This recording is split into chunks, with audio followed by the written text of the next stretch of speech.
హల్లెలూయా. దేవుని నామంలో మీకు అందరికీ నా వందనాలండి. నా శుభాలు తెలియజేసుకుంటున్నానండి. బాగున్నారా? దేవుడు మనలందరినీ సజీవులుగా ఉంచి మరొక నూతనకరమైన దినమును మనకు అనుగ్రహించినందుకు దేవుని నామానికే ఘనత, మహిమ, ప్రభావములు చెల్లించుకుందామండి. అంతేకాకుండా మీరు కూడా నన్ను ఎంతో ప్రేమతో ఆదరిస్తున్నందుకు మీకు కూడా నా నిండు కృతజ్ఞతలండి. ఈరోజు మన వాక్యం ఏంటంటే, లోతైన అనుభవంలోనికి మనము నడిపింపబడాలని వాక్యం ద్వారా తెలుసుకుందామండి.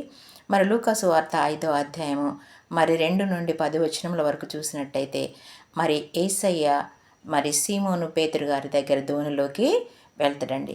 వెళ్ళి ఆ దోణిలో కూర్చుని యేసయ్య బోధిస్తూ ఉన్నప్పుడు, బోధించి చాలించిన తర్వాత యేసయ్య అంట, మీ వలలను లోతుగా వేయండి అని చెప్తాడనమాట. చెప్పినప్పుడు వారేమంటారంటే, అయ్యా రాత్రంతా మేము వలలు వేసినాం కానీ మాకొక్క చేప కూడా పడలేదయ్యా, ప్రయోజనం లేదని అని యేసయ్య మాట చొప్పున వాళ్ళు ఏం చేస్తారంటే, మరలా ఆ వలలను సముద్రంలో విసురుతారండి.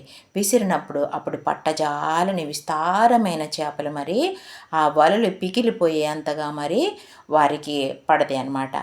దీన్ని బట్టి మనం ఏం తెలుసుకోవాలంటే, లోతైన అనుభవ జ్ఞానం మనకున్నారనమాట.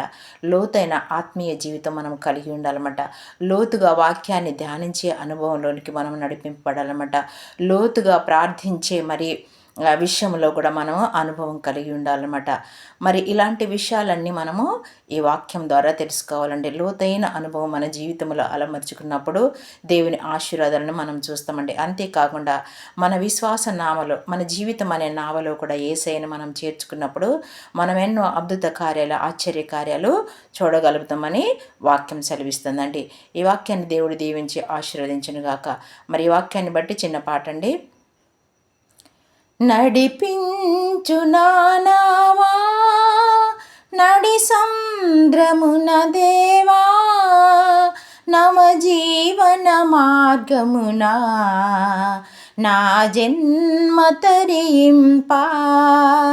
నడిపించు నానావా నా జీవిత తీరమునా, నా అపజయ భారమునా, నలిగిన నా హృదయమును నడిపించుము లోతునకు.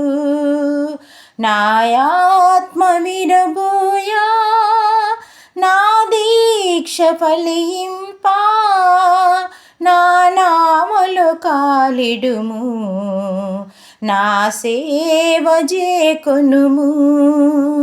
నడిపించు నానావా. హల్లెలూయా.